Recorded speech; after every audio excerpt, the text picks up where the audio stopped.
1,00,000 ಕೋಟಿ ರೂಪಾಯಿಗಳನ್ನ ಬಜೆಟ್ ನಲ್ಲಿ ಕೊಟ್ಟರು ಕೂಡ ನಾವು ನಿಮ್ಮ ಸಮಾನ ಬರೋದಕ್ಕಾಗೋದಿಲ್ಲ. ಸ್ವಾತಂತ್ರ್ಯ ಸಿಕ್ಕು 78 ವರ್ಷಗಳಾದ ನಂತರ ಇಂಥ ಮಾತಾಡ್ತಿದೀವಿ ನಾವು. ಇನ್ನೂ ಸತ್ಯನೇ ಮಾತಾಡ್ತಿದಾರ ಇಲ್ಲ ಅಂತಲ್ಲ, ಸತ್ಯ. ಬಟ್ ಸತ್ಯ ಎಷ್ಟು ಕರಾಳವಾಗಿದೆ ನೋಡಿ, ಎಷ್ಟು ಕರಾಳವಾಗಿದೆ ನೋಡಿ.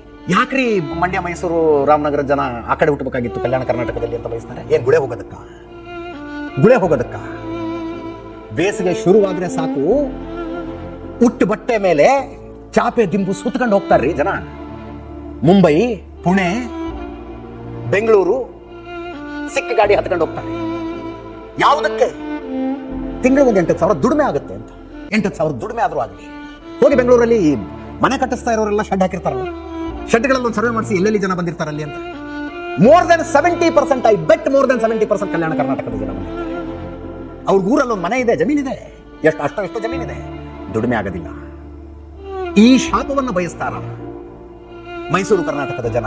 ಇಂಥ ಶಾಪವನ್ನು ಬಯಸ್ತಾರ ಮೈಸೂರು ಕರ್ನಾಟಕದ ಜನ. ಕರಾಳವಾದ ಸತ್ಯ ಹೇಳ್ತೀನಿ.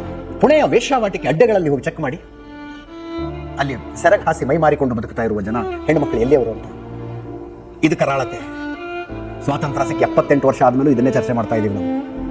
ಈ 78 ವರ್ಷಗಳಲ್ಲಿ ಅಲ್ಲಿ ಇಂಡಸ್ಟ್ರಿ ಏನು ಬಂತು, ಉದ್ಯೋಗ ಎಷ್ಟು ಸೃಷ್ಟಿ ಮಾಡಿದ್ವಿ, ಯಾವುದಕ್ಕೆ ಏನು ಪ್ರಯತ್ನ ಪಟ್ವಿ? ಇಲ್ಲ.